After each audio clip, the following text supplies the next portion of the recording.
Now, Chrysler's PT Cruiser has been around for a couple of years now, and yet it's still a relatively rare sight on our roads.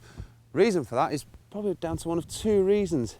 Either it's a niche model that only appeals to the practical nonconformists who want to stand out in Tesco's car park amongst the Zafiras and Scenics, or it's because it's a downright pig ugly car, a hot rod wannabe with a diesel engine.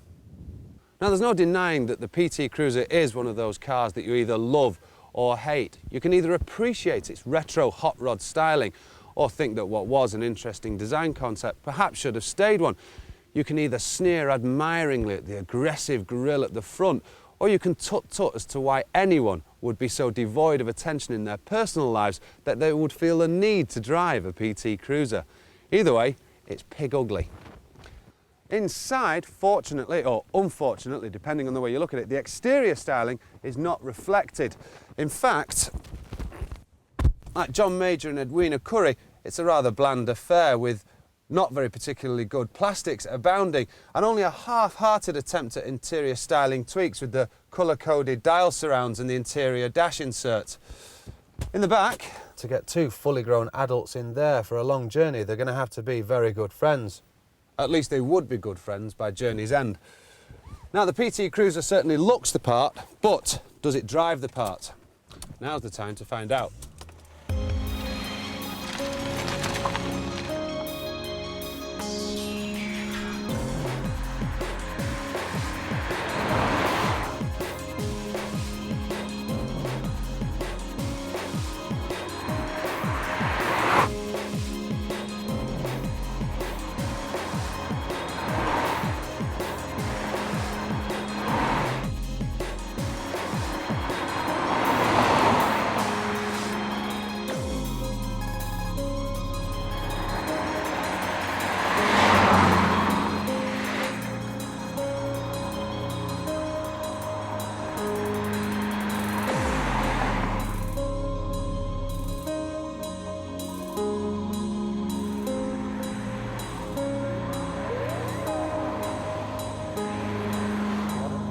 Now, performance in this, the 2-litre 4-cylinder Cruiser, is actually quite nice. You get 140 brake horsepower. It'll go from 0 to 60 in just over 10 seconds and on up to 112 miles per hour. But there is a diesel derivative of the Cruiser, and whilst it offers a few horsepower less and a second longer to get from 0 to 60, it actually offers a lot more low-down torque and is a lot more fun to drive. Handling-wise, the Cruiser is actually quite good fun.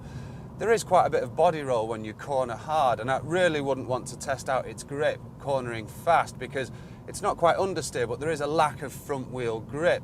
But it is fun in straight lines nonetheless, and the mid-range power is there. But I do have a problem with this upright driving position that you get in mini MPVs. I do feel like I'm driving a van. I feel like I should have a sliding door and a red top tabloid in the front of the car and probably express right-wing views about asylum seekers and, whoa, look at that, at girls as you pass by. It's that kind of a car. It feels like a van. My only other major concern with this car is the price. All right, we're driving the top-of-the-range one today, the 2-litre with its air conditioning, CD player, cruise control, fully electric, colour-coded interior, nice leather seats. But it does come in at just over £18,000, and I just think that's too much to pay for a car like this.